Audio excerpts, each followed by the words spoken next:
When a wild elephant walked straight up to a ranger and started crying real tears, he knew something was terribly wrong. What she showed him next made him break every safety rule he'd ever learned.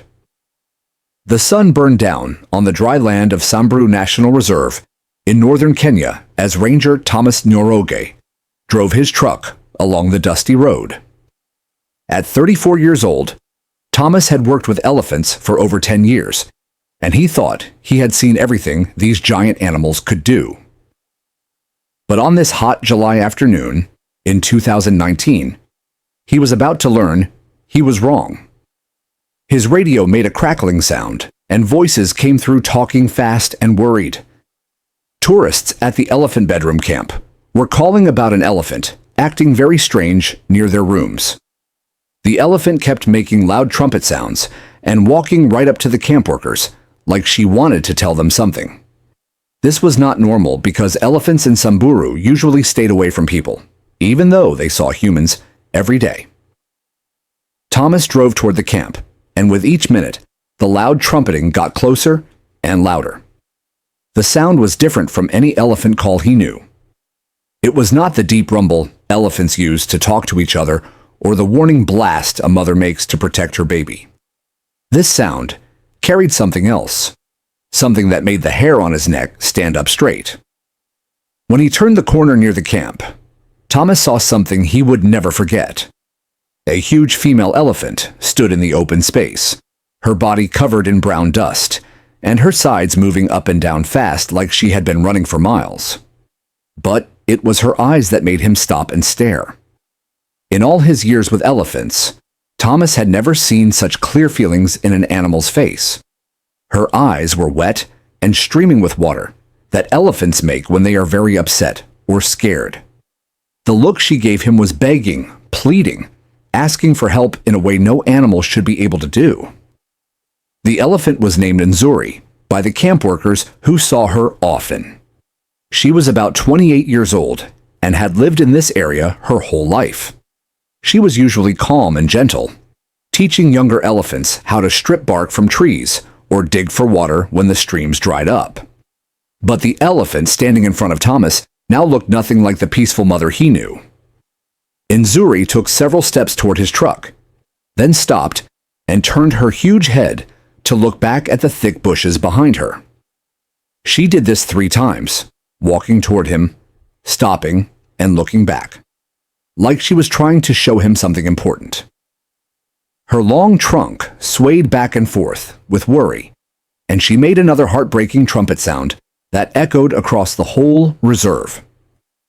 Thomas had seen upset elephants before, but this was different. This was not just fear or anger. This was an elephant trying to talk, trying to communicate something urgent and desperate.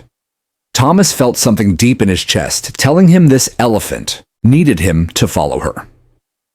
He called his boss on the radio and explained what was happening. The answer came back quick and firm.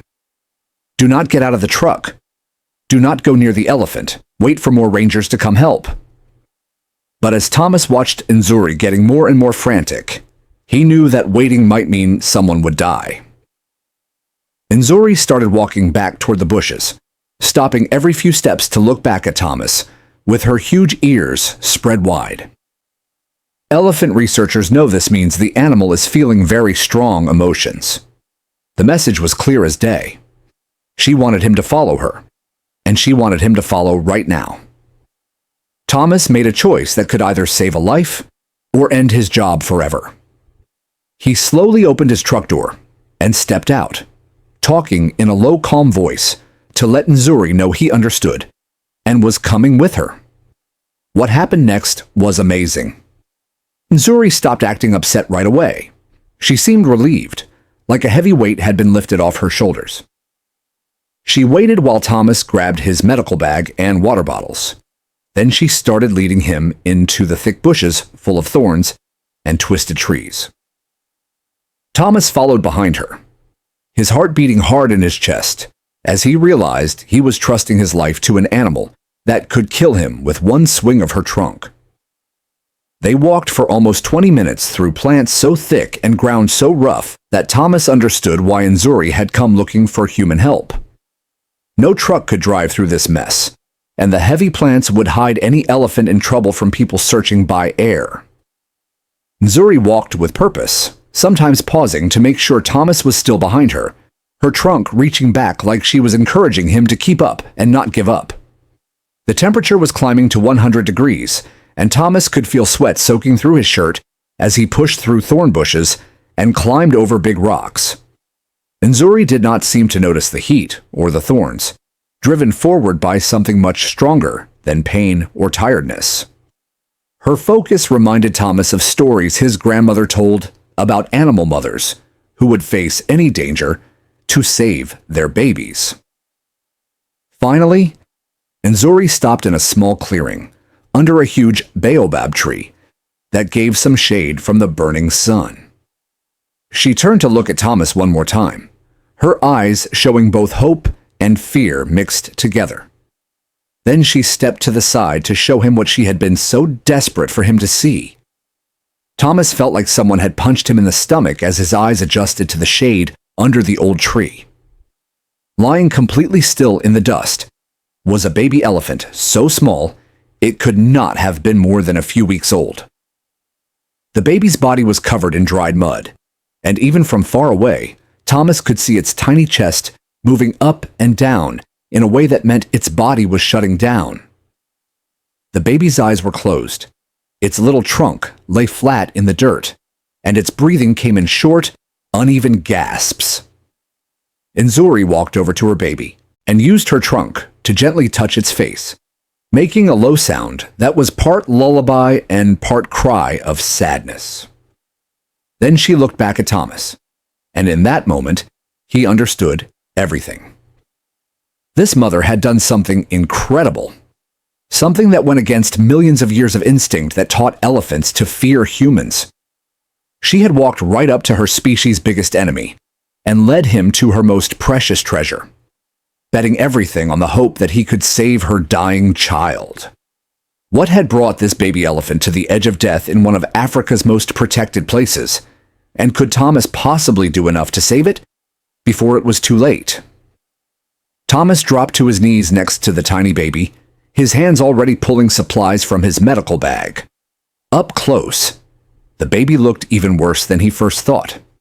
The skin that should have been smooth and soft was wrinkled and dry, which meant the baby had not had water for a long time. The eyes, partly open now as Thomas got closer, were sunk deep into the head, and thick yellow stuff around them meant infection. Most scary was how hot the baby felt, way too hot even for this burning afternoon. As Thomas worked, Nzuri stayed very calm, standing just a few feet away, and watching everything he did with intense focus. Sometimes she would reach out with her trunk to gently touch her baby, like she was making sure help had finally come. Thomas had heard stories from other rangers about elephants attacking when humans got near their babies, but Nzuri seemed to understand he was there to help. Her trust felt like both a gift and a huge weight on his shoulders.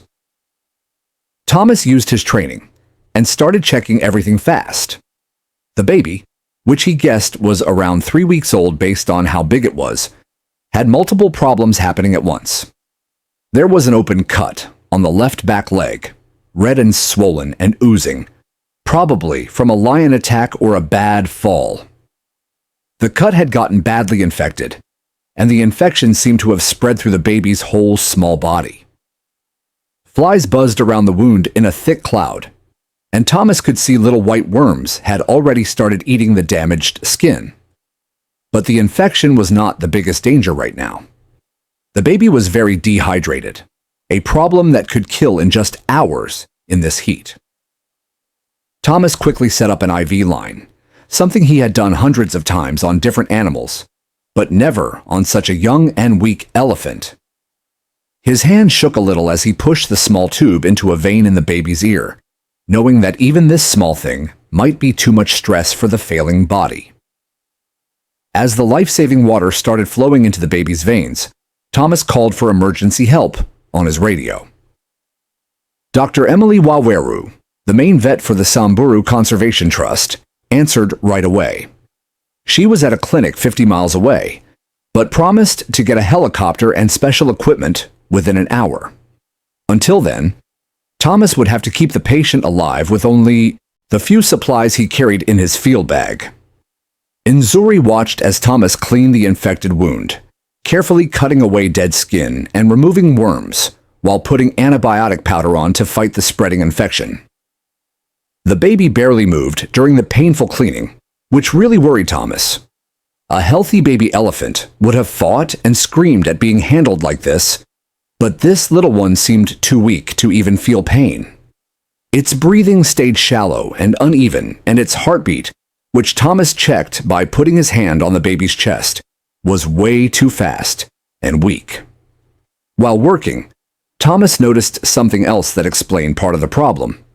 The baby's mouth was completely dry, and when he gently opened it to check the tongue and gums, he found sores and cuts all through the inside of the mouth. This explained why the baby had probably stopped drinking milk from its mother. Even if it wanted to eat, the pain from these sores would have made it impossible. Without food from mother's milk, the baby had been slowly starving, on top of everything else wrong. Thomas pulled out his emergency feeding supplies and mixed up a drink with special salts and sugar that young animals need. Using a big syringe, he carefully dripped small amounts into the side of the baby's mouth, being very careful not to make it choke.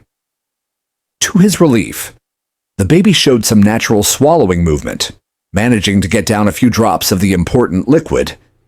It was not nearly enough, but it was something. A small sign that the will to live hadn't completely died inside this tiny fighter. As Thomas kept working on emergency treatment, he noticed movement in the bushes around them. 3 other adult female elephants had appeared at the edge of the clearing, their huge bodies partly hidden by the trees. They stood quietly, watching everything that was happening with what looked like intense interest. Thomas recognized this behavior from his studies of how elephant families work.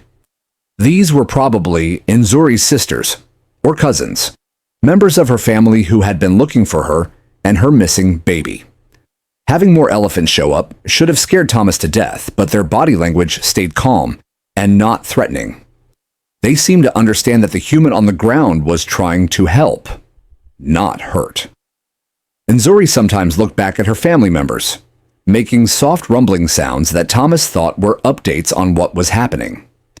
The elephants talked in their complex language of deep sounds and movements, and though Thomas could not understand the words, he felt he was seeing something amazing about elephant families and how they solve problems together. The sound of helicopter blades announced Dr. Waweru's arrival 47 minutes after Thomas's first call. The aircraft landed in a nearby open space, and within seconds, the vet was running toward them with a full emergency medical kit. Dr. Waweru was a small, energetic woman in her early 40s who had spent her whole career on wildlife medicine. She took one look at the baby and immediately started telling Thomas what to do while setting up more advanced medical equipment. Together, they worked like a team, putting in multiple IV lines to deliver water, antibiotics, and medicines to bring down fever more quickly.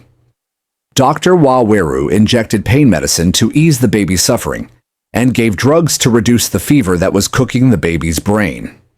She cleaned the infected wound more completely, putting on a modern bandage that would protect against more dirt while letting the injury drain properly.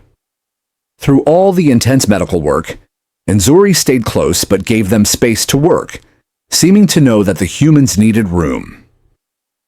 Her eyes never left her baby, and she kept up a constant low rumbling that Dr. Waweru explained was probably meant to comfort and encourage the baby.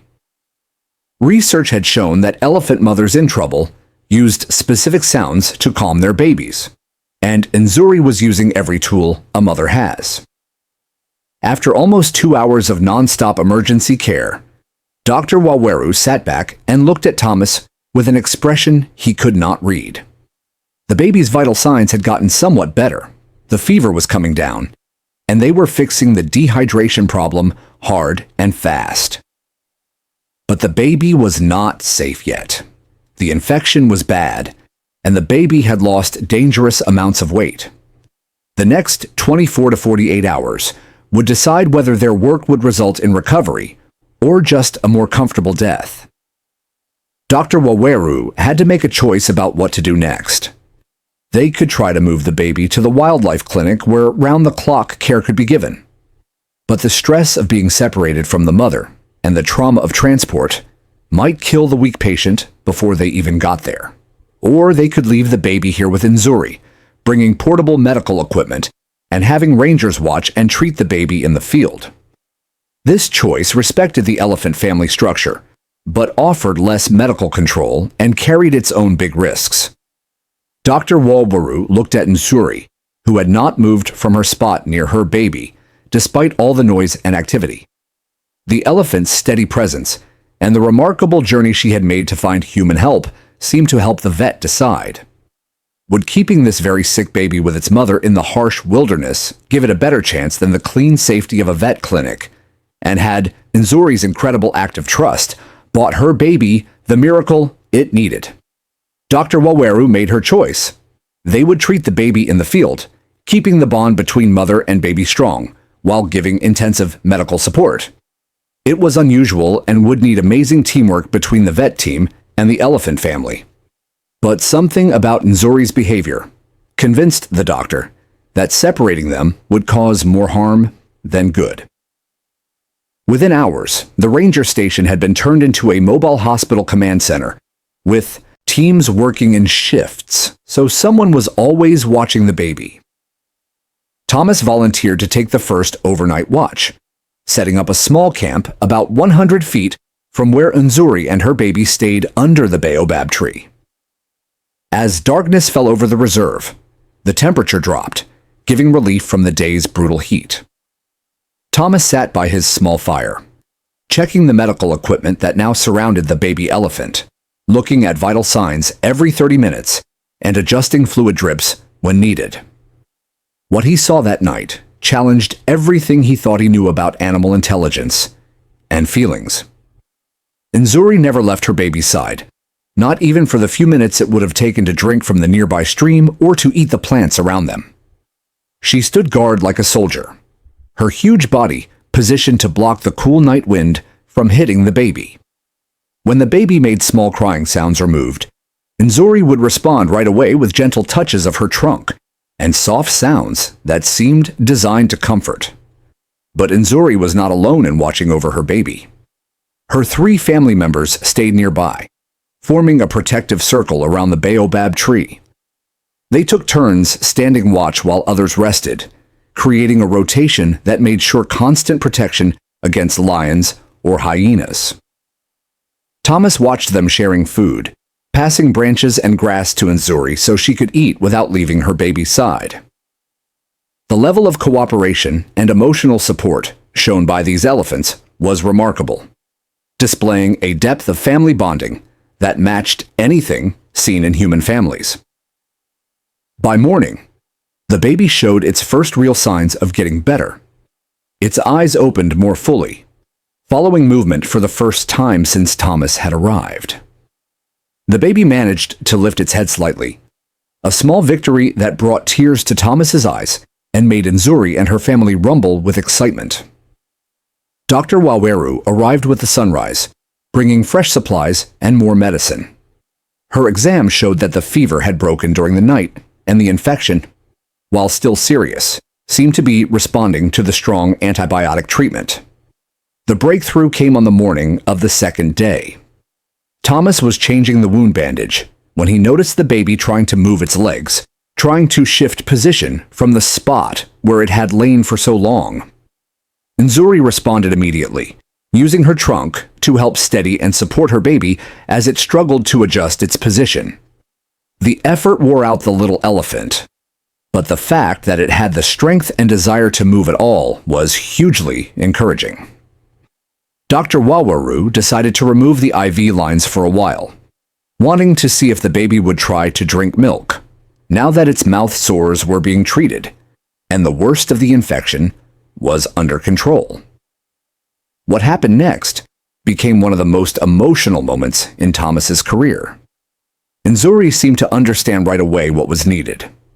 She positioned herself carefully beside her baby, adjusting how she stood to make it as easy as possible for the weak baby to reach her. The baby's first tries to drink were heartbreaking to watch. It was so weak that it could barely lift its head, and its tiny trunk fumbled as it tried to find the right position. But Nzuri was patient, using her own trunk to guide her baby, helping to hold up its weight and position its mouth correctly. After several failed tries, the baby finally managed to latch on and take its first drink of mother's milk in what had probably been days. The moment was witnessed not only by Thomas and Dr. Waweru, but also by a small group of tourists who had been following this story from the camp. Every person there had tears in their eyes as they watched this tiny elephant fight its way back to life, supported by a mother's love and the dedicated work of the medical team. The tourists' photos and videos of Nzuri caring for her baby would later spread across social media, bringing worldwide attention to the Samburu Conservation Trust and showing both how smart elephants are and how important wildlife protection is. Over the next week, the baby's improvement was steady and dramatic. By day 5, the baby was strong enough to stand with help, leaning heavily against Nzuri's legs, but managing to hold up its own weight for short times. The wound on its leg was healing cleanly, the infection was almost gone, and the baby was drinking milk regularly. Its personality began to show, displaying curiosity about its surroundings and even trying to play by flapping its tiny ears and swishing its little trunk. Thomas wrote down every stage of the recovery, creating detailed records that Dr. Waweru promised would be written up as a case study for vet journals. The successful treatment of such a critically sick elephant baby in field conditions, with the mother staying present throughout, had never been written about before. The cooperation between the elephant family and the human medical team showed a new way for wildlife medicine that respected animal social structures while giving necessary help. The ranger station got updates from watching teams that Nzuri's herd had begun to move slightly, following the seasonal patterns that would normally take them to better feeding areas.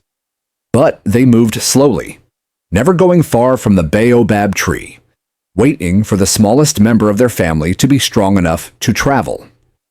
The other elephants took turns visiting, touching the baby gently with their trunks in greeting, each visit seeming to encourage the baby's continued recovery. By day 10, the moment everyone had been waiting for finally came. The baby, whom the rangers had named Tumani, meaning hope in Swahili, stood on its own for the first time without help. The baby elephant took 3 wobbling steps before its legs gave out, but those 3 steps meant a complete victory over the death sentence that had seemed certain just days earlier.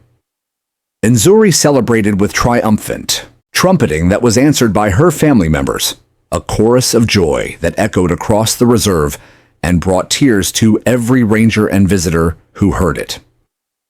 As Tumani grew stronger with each passing day, Thomas could not help but wonder what the long-term impact of this experience would be, both for the elephant family that had trusted humans to save one of their own, and for the future of wildlife protection in a world where humans and animals needed to find new ways to live together. 3 weeks after that desperate afternoon, when Nzuri had first led Thomas into the bush, the medical team decided that Tumani was strong enough to travel with the herd. The baby elephant had gained weight steadily. The wound had healed to a pink scar, and Tumani was drinking milk strongly and playing with growing energy. Most importantly, the baby could now keep pace with the herd's movements for long periods, though Nzuri stayed carefully watchful, adjusting her speed to match her baby's ability. The morning they were leaving, Thomas arrived at the baobab tree to remove the last of the medical watching equipment. As he worked, Nzuri walked right up to him for the first time since that first meeting. She reached out her trunk toward him slowly, and Thomas held perfectly still as she gently touched his face, her trunk tip exploring his features with delicate curiosity. The gesture lasted only a few seconds, but Thomas understood what it meant. This was acknowledgement, recognition, maybe even gratitude, expressed in the only way an elephant could. Dr. Waweru had brought a small tracking collar made for young elephants, a lightweight device that would let the conservation team watch Tumani's movements and health from far away for the next several years. The collar would give valuable information about elephant baby development and family group behavior. More importantly, it would let them make sure Tumani continued to do well, and would alert them right away if the baby had any future medical emergencies. Putting on the collar required briefly putting Tumani to sleep with medicine, a procedure that tested Nzuri's trust to its absolute limit. As Dr. Waweru walked toward them with the dart gun, the mother elephant showed signs of worry for the first time since the crisis began, putting herself between her baby and the vet. But Thomas spoke to her in the calm, steady voice he had used through the whole ordeal. And amazingly, Nzuri allowed it to happen, though every muscle in her huge body stayed tense until Tumani woke from the brief sleep and scrambled to its feet. With the collar in place, there was nothing left to do but let the family return to their natural patterns. The herd had already begun moving toward the north, where seasonal rains had brought fresh plants and filled the waterholes. Nzuri gathered Tumani close, and the other elephants formed a protective shape around the mother and baby. As they began to walk away, something extraordinary happened. Nzuri stopped and turned back one last time, looking straight at Thomas. She raised her trunk in what elephant researchers call a trunk salute, a gesture seen when elephants acknowledge important individuals or say goodbye to family members. Thomas raised his own hand in response, a gesture that probably meant nothing to the elephant, but everything to him. He watched as the family disappeared into the bush, Tumani's small form barely visible among the huge legs of the protective adults surrounding the baby. The baobab tree, which had served as a hospital for those critical weeks, stood silent once again, its huge trunk holding witness to the miracle that had happened in its shade. In the months that followed, the tracking collar gave regular updates on Tumani's progress. The baby was doing great, growing at a normal rate and showing all the playful, curious behaviors typical of healthy young elephants. The data showed that Nzuri's family had rejoined the larger Samburu elephant population, and Tumani was being raised within the complex social network that would teach the young elephant everything needed to survive in the African wilderness. The story of Nzuri and Tumani had effects that reached far beyond one elephant family. The worldwide attention brought increased money to the Samburu Conservation Trust, letting them expand their ranger patrols and vet services.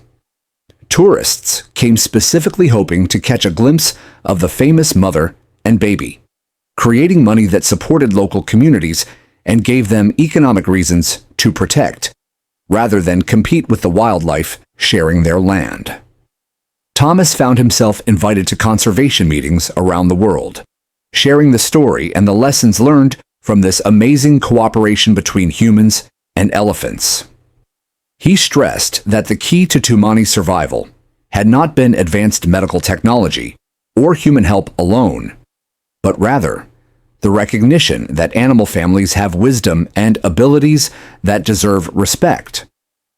By allowing Nzuri to stay with her baby and working within the structure of elephant society rather than against it, they had achieved an outcome that pure medical help might never have accomplished. Dr. Waweru published the case study in the Journal of Wildlife Medicine, and it became one of the most read papers in the field of wildlife emergency care. The way they had developed, treating critical patients in the field while keeping family bonds strong, was copied by conservation organizations across Africa and became a model for a more complete approach to wildlife medicine. The paper stressed that Nzuri's ability to seek human help showed a level of thinking flexibility and problem-solving that had big meanings for understanding elephant intelligence. 1 year after the rescue, Thomas was doing a routine patrol when his radio crackled with excited chatter. A herd of elephants had been spotted near the elephant bedroom camp, and tourists were reporting that one of the adults was wearing a collar. Thomas drove to the location, his heart pounding with hope. There, eating peacefully in the late afternoon sun, was Nzuri's family, and beside the leader walked a sturdy, healthy yearling elephant, no longer the tiny dying baby Thomas had first seen under the baobab tree. Tumani had grown into a confident young elephant, playing with other babies and exploring the world with the fearless curiosity of the young. The scar on the back leg was barely visible now, hidden by the thick wrinkles of healthy elephant skin. Thomas sat in his truck, watching the peaceful scene and marveling at how far they had all come. Nzuri looked up from eating, and though Thomas knew it might be his imagination, he felt certain she recognized him. She took a few steps in his direction, and Tumani, curious and bold, followed. The young elephant showed no fear of the truck, walking close enough that Thomas could have reached out and touched the small trunk that was lifted in exploration. In that moment, Thomas understood the true meaning of the experience they had all shared. It was not just about saving one baby elephant, though that alone would have been worthwhile. It was about building bridges between species, about recognizing that the divisions between human and animal were far less solid than anyone had imagined. Nzuri had bet everything on the belief that the creatures who were often her species' biggest threat might also be able to become their greatest friends. As Thomas drove away from the peaceful herd, he carried with him the knowledge that he had been given a rare gift. He had been trusted by an elephant with her most precious treasure, had been allowed to witness the deep bonds of elephant families, and had played a small role in a story that would continue long after he was gone.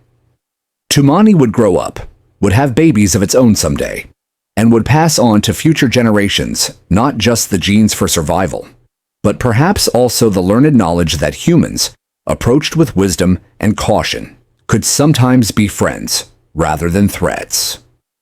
The collar continued to send signals for another 3 years before its battery finally died. By then, Tumani was a healthy young elephant, fully part of the herd, and showing all the signs of becoming a strong, intelligent adult. The last location signal came from deep in the northern ranges of Samburu, far from roads and human settlements, exactly where a wild elephant should be. Thomas kept a photograph on his desk, taken on that first desperate day under the baobab tree. In it, Nzuri stands watch over her tiny dying baby, while Thomas kneels beside them, his hands working to save a life. Every time he looked at that photograph, he was reminded of the day an elephant cried, and a human answered, and two species found a way to reach across the divide that separated them to perform an act of pure, desperate, beautiful trust. The ending did break hearts, but not in the way anyone expected, because sometimes the most heartbreaking thing of all is when a story of desperation and loss transforms into a story of hope, proving that even in our darkest moments, reaching out for help can lead to miracles that change everything.